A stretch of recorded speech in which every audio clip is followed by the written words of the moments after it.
Di sebuah desa yang damai, perebutan lahan kosong untuk membangun fasilitas desa membuka kotak Pandora berisi rasa takut, harapan, dan ambisi terpendam warganya.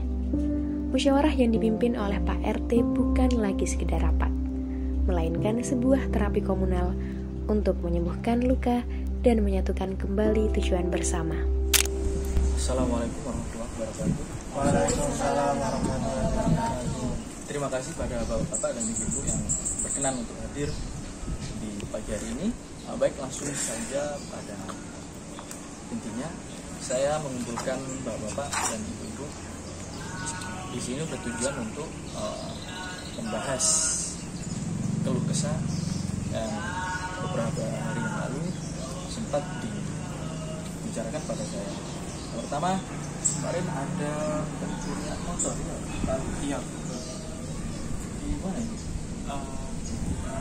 Depan rumah saya. Oh gitu.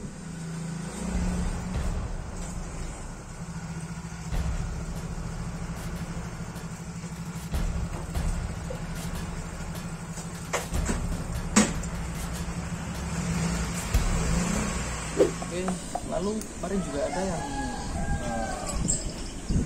mengeluh terkait ada orang yang anak saya ditabrak, hampir tabrak. Iya. Jadi ada orang yang pakai motor ugal-ugalan gitu ya? Iya.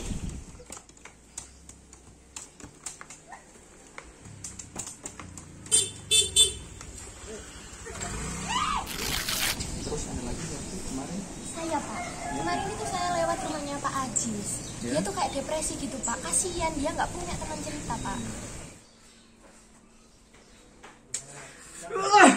Apa sih?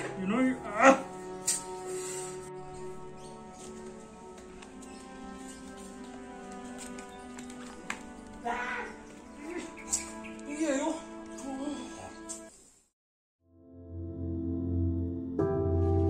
Di kampung kami, ada sepetak tanah kosong. Sepetak keheningan di antara riuh rendah kehidupan. Tapi, keheningan ini menyimpan suara.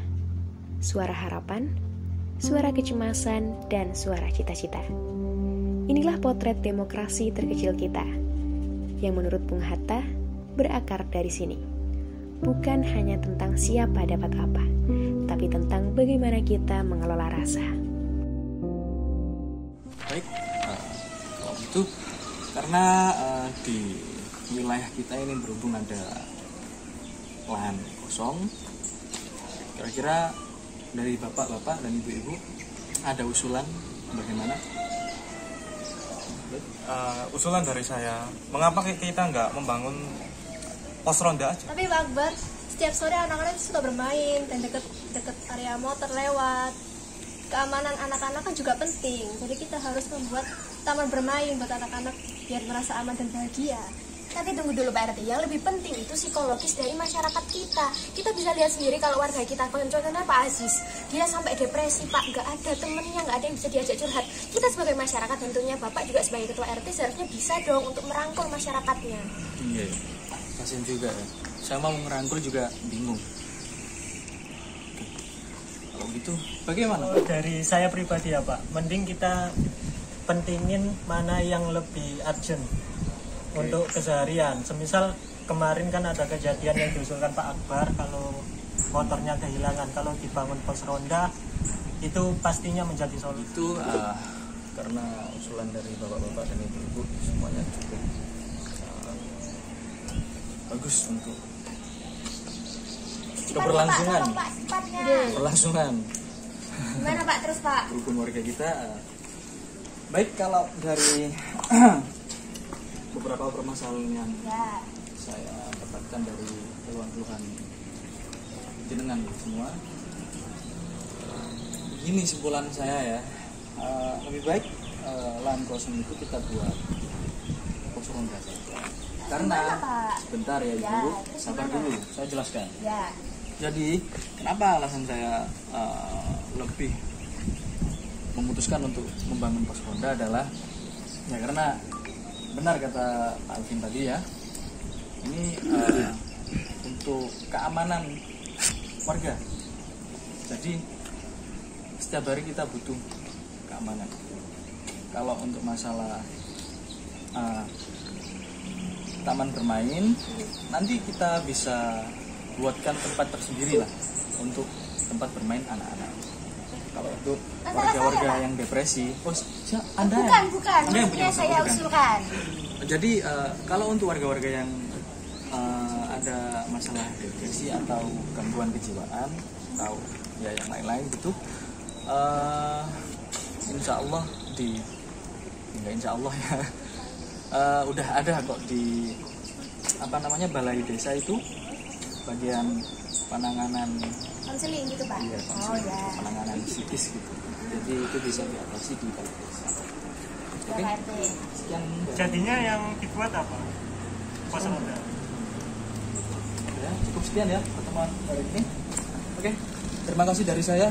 Assalamualaikum. Waalaikumsalam. Diskusi berubah, bukan lagi perdebatan, tapi sesi brainstorming. Muncul ide kompromi, pos ronda tetap dibangun, tapi desainnya multifungsi. Lebih kecil dengan teras yang bisa jadi tempat berteduh di sudut taman. Sisa lahannya menjadi taman bermain minimalis. Untuk konseling, disepakati Balai RT sebagai fasilitas penggerak awal. Alhamdulillah pada tanggal 11 Maret 2010 telah diresmikan posyandu pada desa Musingan, Kabupaten Grogol. Alhamdulillah. Nah, semoga dengan adanya posyandu ini keamanan kampung kita lebih terjaga. Sekian dari saya. Wassalamualaikum warahmatullahi wabarakatuh. Demokrasi Pancasila di kampung kami tidak melahirkan pemenang dan pecundang. Ia menyembuhkan, menyatukan, dan memastikan setiap suara, setiap rasa punya tempat di rumah yang kita sebut Indonesia.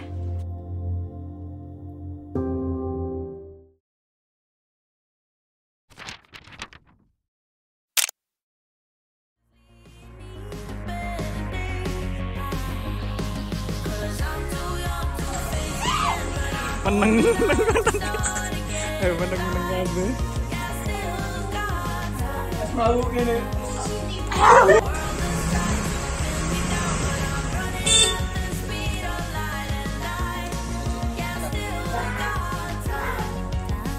Saya rasa untuk taman bermain